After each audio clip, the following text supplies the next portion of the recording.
الحمد لله رب العالمين، والصلاة والسلام على رسوله الأمين وعلى آله وصحبه أجمعين. بەڕێزان خۆشەویستان، خۆشحاڵ و شادومانم لە زنجیرەی چوارەم لە کتێبی بەرنامەی پێغەمبەری خودا صلى الله عليه وسلم لە پەروەردەی منداڵ بە خزمەت ئێوەی بەڕێز و خۆشەویست دەگەمەوە. لە زنجیرەکانی پێشوو باسی ڕێگا و هۆکارەکانی پەروەردەی منداڵمان کرد. لە زنجیرەی ئەوڕۆ باسی بەروبووم و سوود و قازانجەکانی پەروەردەی منداڵ دەکەین لە بۆ دایک و باوک یان بۆ هەر کەسێک کە بەو ئەرکە هەردەستیتن.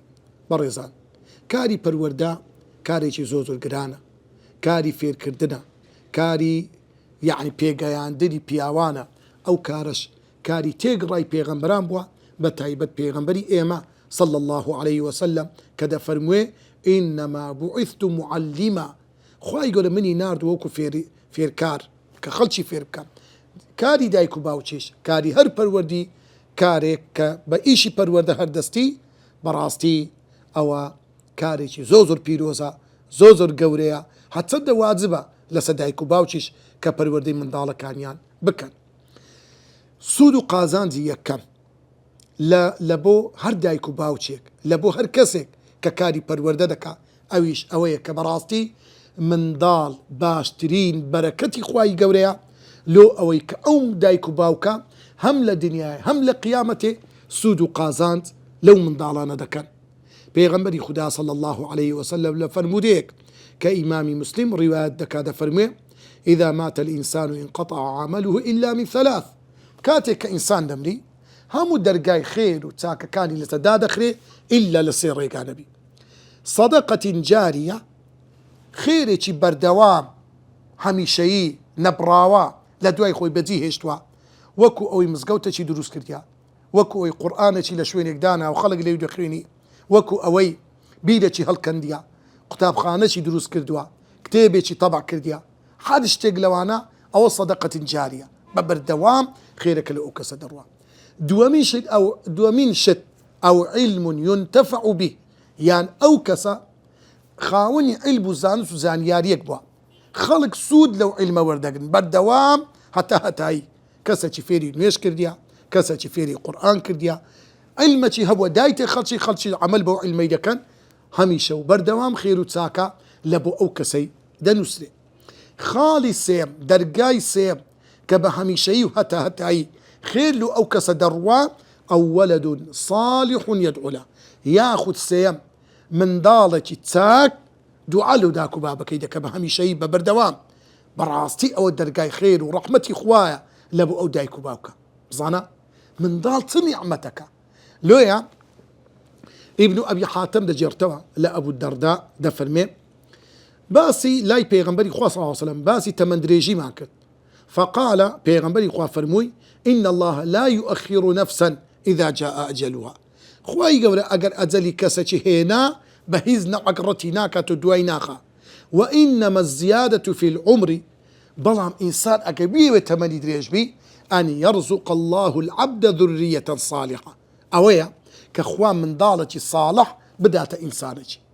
ئەو ئینسانە کە منداڵی صالحی هەیە كأنه نامری هەمیشە و بەردەوام بەخۆی لە دینیادایە، يدعون له لۆ ئەو منداڵە چاکانە دوعا دەکەن لە بۆ ئەو دایک و باوکە، فيلحقه دعاؤهم في قبره، باوکەکە دایکەکە لە ناو قبرینە دوعای چاچی منداڵەکانیان لە بۆ دەڕوا. هەروەکو ئیمامی بوخاری لە ئەدەب المفرد دەجێڕتەوە لە فەرمودەیەکی دەینێتەوە دەفەرمێ ترفع للميت بعد موته درجته، مردیەک مردووە، کەسێک بردووە، دەرەجە و پلە و پایی بەرز دەبتەوە، فيقول أي ربي أي شيء هذا، ئەی پەروەردیگارە بەهۆی چیەوە پلەم بەرز دەبتەوە لای تو؟ فيقول له، خوای گەورە پێی دەفەرمێ ولدك استغفر لك، منداڵەکەت داوای لێخۆشبوونی لە بۆ تۆ کردیا، ئەتۆش پلە و پایە و دەرەجەت بەرز دەبتەوە. ئیمامی ئەنەس فەرمودەیەک دێنێتەوە بە مەرفوعی، بەڵام قسەکە قسەی ئەنەسە، دیارە ئەویش لە پێغەمبەری جێلێ بووە. المولود حتى يبلغ الحنث، منداڵ حتى بلوغی دەبی، ما عمل من حسنة كتبت لوالده أو لوالديه، منداڵ لە بچووکی هەتە دەگاتە 15 ساڵ هەتاکەیەک بکە لە بۆ دایک و باوکە. لێیە هەندێک دایک و باوکە کەم تەرخەمی دەکەن کورە منداڵەکەم خۆشتان نوێژ لێسە فەرز نییە کاکە ئەو نوێژەی کە ئەو منداڵە دەیکا لە 7 ساڵی هەتە 15 ساڵی خێرەکەی هەموو لە داک و بابەکەیە. وما عمل من سيئة لن تكتب عليه ولا على والديه. بەڵام منداڵەگە لە تەمەنی 15 ساڵ بخوارەوە هەر گوناح و تاوانێکی بکە نە لەسە خۆی دەنووسرێ نە لەسە داک و بابەکەی. منداڵ چ نیعمەتەکە بەڕاستی دەرگای ئەجر و پاداشت و خێرە لە بۆ دایک و باوک. خاڵێشتر لەو خاڵە گرنگانەی کە پێویستە لە بەروبووم و سوود و قازانجی منداڵ ئەویش ئەوەیە منداڵ زینەت الحەیاتی الدونیا، منداڵ جوانی ژیانی دنیاە و لە هەمان کاتدا مای تاقیکردنەوەی ئینسانە. خوای گەورە مرۆڤ تاقی دەکاتەوە بەهۆی ئەو منداڵەوە. لێیە خوای گەورە لە قورئان چ دەفەرمێ؟ المال والبنون زینة الحیاة الدنیا. بەڕاستی ماڵ و منداڵ زینەت و جوانی و خۆشگوزەرانی ژیانی دنیاە، مایەی سەربەرزیە خوای گەورە کە ئەو ماڵ و منداڵە دەداتە ئینسانەکان. لێیە کەواتە بەڕاستی منداڵ نیعمەتی خوایە. لە هەمان کاتیشدا ئاگادار بە ئەو منداڵە مایەی تاقیکردنەوەی خوای گەورەیە لە بۆ مرۆڤ. خوای گەورە دەفەرمێ واعلموا أنما أموالكم وأولادكم فتنة. بزانن ماڵ و منداڵتان لە بۆ ئێوە فتنەیە. فتنە معنە ئێوەی نیە یعنی فتنە و دەرد و بەڵاو نە، یعنی مای تاقیکردنەوەی ئێوەیە. کەسێک منداڵی دەبی منداڵەکەی دەمری خەمی پێدەخوا تاقیکردنەوەی زۆر گەورەی خوای گەورەیە زجی دەسووتێ ئەو کەسە خوای گەورە دەرەجەی ئەو داک و بابە بەهۆی ئەو تاقیکردنەوەیە بەرز دەکاتەوە. منداڵک خراپە لاسارە ئەو داک و بابە خەمی پێدەخوا ئەجری هەیە و ئەو یاخود منداڵک نەخۆش دەکەوی، منداڵک سەقەتە، منداڵەکە دەبی ناکامە، ئەو دایک و باوکە سەبر دەگرێت لەسەر ئەو منداڵە هەموو ژیانی خۆیان بە قوربانی ئەو منداڵەی دەکەن کە دەبێتە هۆی ئەوەی ئەو داک و بابە دەرەجەیان بەرز بیتۆ لەکن خوای گەورە سوبحانەهو وتەعالا. لێیە فتنە زۆر کەس وا تێدەگا ئینەما ئەموالکم و ئەولادکم فتنە، یعنی ئەو دایک و ئەو منداڵ و ماڵە یعنی مای ئەوەی کە شتێکی خراپە بەدەرد و بەڵا ناکاکە. ماڵ و منداڵ فتنە یعنی مای تاقیکردنەوە ئێوەیە. خوای گەورە لێیە عەبدی خۆی تاقی دەکاتەوە هەتا دەرەجەیان بەرز بیتەوە، هەتا پاچیان بکاتەوە لە گوناه. پێغەمبەری خوا صلی الله علیه وسلم لە حەدیثێک کە ئیمامی بوخاری و موسلیم ڕیوایەتیان کردووە، حوذەیفەی کوڕی یەمان لە فەرموودەیەکی درێژ دەفەرمێ جێم لە پێغەمبەری خوا بوو صلی الله علیه وسلم دەیفەرموو فتنة الرجل في أهله وماله وولده ونفسه وجاره. دەفەرمێ تاقیکردنەوەی خوای گەورە لە بۆ کەسێک کە تاقی دەکاتەوە بە ماڵ و منداڵەکەی، خێزانی جاروەیە بە منداڵەکانی بە نەبوونی ناتانی بژێوی بە زەحمەتی بەخێویان دەکات، یان منداڵەکچی یان خێزانەکەی نەخۆشە یان یەکێک لە ماڵ و ئەندامەکانی خێزانی وەفات دەکات، تاقیکردنەوەی خوایە سەبر دەگری خوای گەورە دەرەجەی پێ. و مالیه هەندێک جاریوە خوای گەورە عەبدی خۆی تاقی دەکات و بە ماڵەکەی، و وەلەدیه بە منداڵەکانی، و نەفسیه لە خودی خۆی نەخۆش دەکەوی، تووشی کارەسات دەبی، تووشی حادیسە دەبی، و جاریه یان جاری وایە لەگە جیرانێک ئەو کەسە تاقوای گەورە تاقی دەکات و بە جیرانەکەی، جیرانێکی بێزارکەری هەیە، جیرانێکی زۆر یعنی بەڕاستی ئەشکەندە و ئازاری دە، بەڵام ئەو سەبر دەگری لە پێناوی خوا. هەموو ئەو تاقیکردنەوانە دەفەرمێ یوکەفیڕها دەبێتە مای ڕەشبوونەوەی ئەو ئینسانە کاتێکەوە تاقی دەکرێتەوە بە منداڵەکەی بە دەفەرمێ ئەو تاقیکردنەوەی ئەو ئینسانەکە خوای گەورە پێی تاقی کردەوە ئەو ئینسانە لەو ئیمتیحانە دەرناچی. مەسەلەن منداڵی درایتێ خێزانی منداڵەکەی ماڵەکەی لە خودی خۆی ناتانی حەقی ئەوانە بدا، کەم تەرخەمە زایعیان دەکا، گوناحی زۆر گەورەن. لێیە ئەو تاقیکردنەوەی کە لێی دەرنەچوو ئەو ئینسانە بە چ شتێک گوناحەکانی لەسەر ڕەش دەکاتەوە؟ الصيام والصلاة والصدقة والأمر بالمعروف والنهي عن المنكر.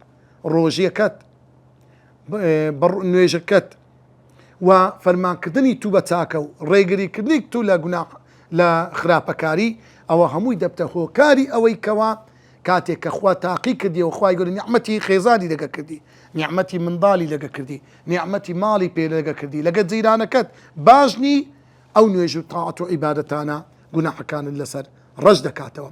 لۆیە خوای گەورە لە ئاەتێشتر دەفەرمێ ئینەما ئەموالکم و ئەولادکم عەدووە لەکم فاحذەروهم. جاری وایە ماڵ و منداڵ دەبێتە جوژمنی ئینسان، یعنی بەرەو لاڕێت دەبات، دەیانەوێ بەرەو کوفرت ببەن، دەیانەوێ بەرەو گوناح و تاوانت ببەن. عەدووە لەکەم دوژمنی تون.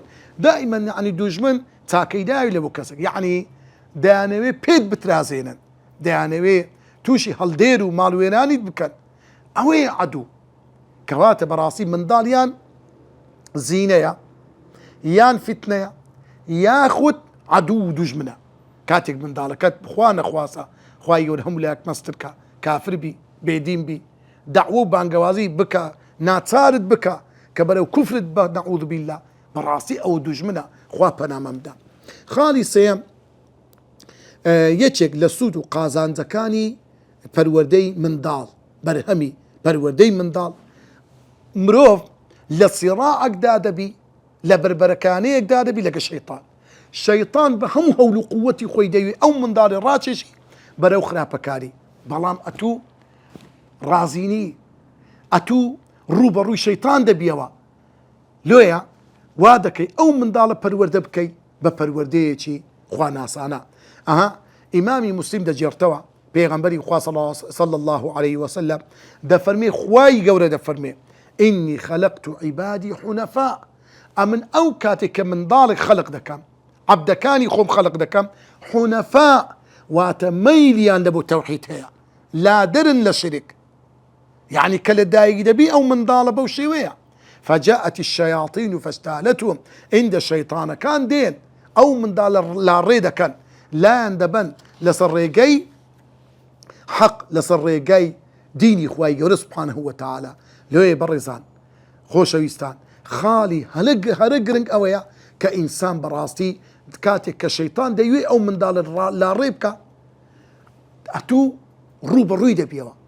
لۆیە تەمەشا بکە پێغەمبەری خوا صلی الله عليه وسلم دەفەرمێ ما من مولود، دەفەرمێ هیچ منداڵێک نییە إلا يخنسه الشيطان حين يولد. لەو کاتەی ئەو منداڵە لە دایک دەبی شەیطان نوقورچەی لێ دەدا، عەزیەتی دەدا، داوای لێ دەکە، یعنی داویشتی خراپی لێ دەکا. إلا پێغەمبەر دەفەرمێ صلی الله عليه وسلم إلا ابن عيسى بن مريم و أمه، إلا عیسای کوڕی مەریەم لەگە دایکی نەبێ کە خوای گەورە دەفەرمێ وإني أعيذها بك وذريتها من الشيطان الرجيم. ئەی مەریەم، من خاتو مەریەم و نەوەکانی کوڕ عیسا کە دەکا کە نەوەی دەفەرمی هەمویان دەپارێزم لە شەیطان. کەواتە لێرەدا برایانی بەڕێز یەکێ لە سوود و قازانجەکانی پەروەردەی منداڵ ئەوەیە بەڕاستی ئینسان ڕوبەڕووی شەیطان دەبتەوە، کە ڕوبەڕووی شەیطان بووە ئەجر و پاداشتێکی زۆر گەورە لۆ دەنووسرێ لەو کاتەیدا کە ئەتوو بەڕاستی لە سەنگەرێکدا دەبی بەرامبەر بە شەیطان کە ئەوە عیبادەتە، کە ئەجر و پاداشتێکی زۆر گەورەیە. لۆیە یەکێک لە سوود و قازانجەکانی پەروەردەی منداڵ، پەروەردەکردنی منداڵ عیبادەتە، ئەجرە لە بۆ ئینسان. ئەو ئەجرە گەورەیە، یعنی ئینسان ئەگە زایعی کرد، ئەگەر ئینسان بە حەق خۆی نەستا، بەڕاستی دەبتە هۆکاری ئەوەی کەوە ئەو منداڵە منداڵێکی لاسار و خراپ و کەسێکی ناڕێک پەروەردە بیتن. لۆیە بەڕاستی پەروەردەی منداڵ ڕزگارکردنی ئەو منداڵەیە لە دەستی شەیطان. ئەو کاتێک کە ئینسانیش منداڵەکەی پاراست لە دەستی شەیطان، لە طبعا شەیطانیش عەزەکەم بزانن شەیطان هەرە و شەیطانە نییە کە ئێمە نایبینین. خوای گەورە کە باسی شەیطان دەکات دەفەرموێ الذي يوسوس في صدور الناس من الجنة والناس. برای بەڕێزەکان شەیطان هەرەوە نییەوەی کە ئێمە نایبینین، نا ئیبلیس. شەیطانەکان گەلێک زۆرن، هەندێک جار شەیطان لە ناو ماڵی خۆتە، لۆیە زۆر ئاگادار بە ئەو تەلەڤیزۆنە، ئەو سەحنە، ئەو سەتەلایتە، ئەو هۆکارانی سۆشیال میدیا، ئەوانە بەڕاستی ئەگەر بەکارنێ لە بۆ ڕێگای چاک، ئەوە شەیطانەکانن لە ناو ماڵتن، منداڵەکان لێ دەدزن، منداڵەکان لێ زایع دەکەن، منداڵەکان لێ دەفەوتێنن، دەیانکەن بە دوژمنی دایک و باوک. لێ زۆر ئاگادار بە، برادری خراپ، مامۆستای خراپ، قوتابخانەی خراپ، شوێنی خراپ، ئەوانت بەڕاستی وا دەکە ئەو منداڵە ببتە بەچکە شەیتانێک. لۆیە خاڵی هەرە گرنگ ئەوەیە پەروەردە وا لە ئینسان دەکە ئەو منداڵە لە جیاتی کەسێکی شەیتانی دەرچی کەسێکی ڕەحمانی دەردەچی. کەسێک دەبێ ئەو منداڵە بەڕاستی پەروەردەیەکی جوان ئەویش بەوەی دەبیتن کە بەڕاستی ئینسان منداڵەکە بخاتە ناو قەڵغانێک لە دینداری، لە خواناسی، وابەستەی بکە بە خوای گەورە، فێری قورئانی بکە، فێری ئاداب و ئەخلاق و خوڕەوشتی و زانست و زانیاری شەرعی بکە، ئەو منداڵە ڕزگاری دەبی لە هەموو شتێکی خراپ. لەو زنجیرە باسی سێ خاڵی سەرەکی و گرنگمان کرد. یەک لەوانە ئەجر و پاداشتی هەرە گەورە سوود و قازانجەکانی برێن پەروەردەی منداڵ یەکێک لەوانە ئەوە بوو کە ئەجر و پاداشتێکی زۆر گەورەی هەیە لە بۆ مرۆڤ. خاڵی دووەم لەو خاڵانی کە زۆر زۆر مهمە لە پەروەردەکردنی منداڵ ئەویش گوتمان منداڵ جوانی و ژیانی دنیاە و لە بۆ قیام ئاوەدانکەرەوەی قیامەتیشە. خاڵی سێم پەروەردەی منداڵ بەڕاستی ئینسان لە بەرەی جەنگێکدایە کە لە ڕوبەڕووی شەیتان دەبتەوە، ئەوەش عیبادەتە. ئەو عیبادەتە گەورەیەش ئەجر و پاداشتی هەرە گەورەی هەیە وەکو باسمان کرد. دەپاڕینەوە لە خوای گەورە عاقبەت خێرمان بکە، خوای گەورە منداڵەکانمان ساڵح بکە. وصلى الله وسلم على سيدنا محمد وعلى آله وصحبه أجمعين.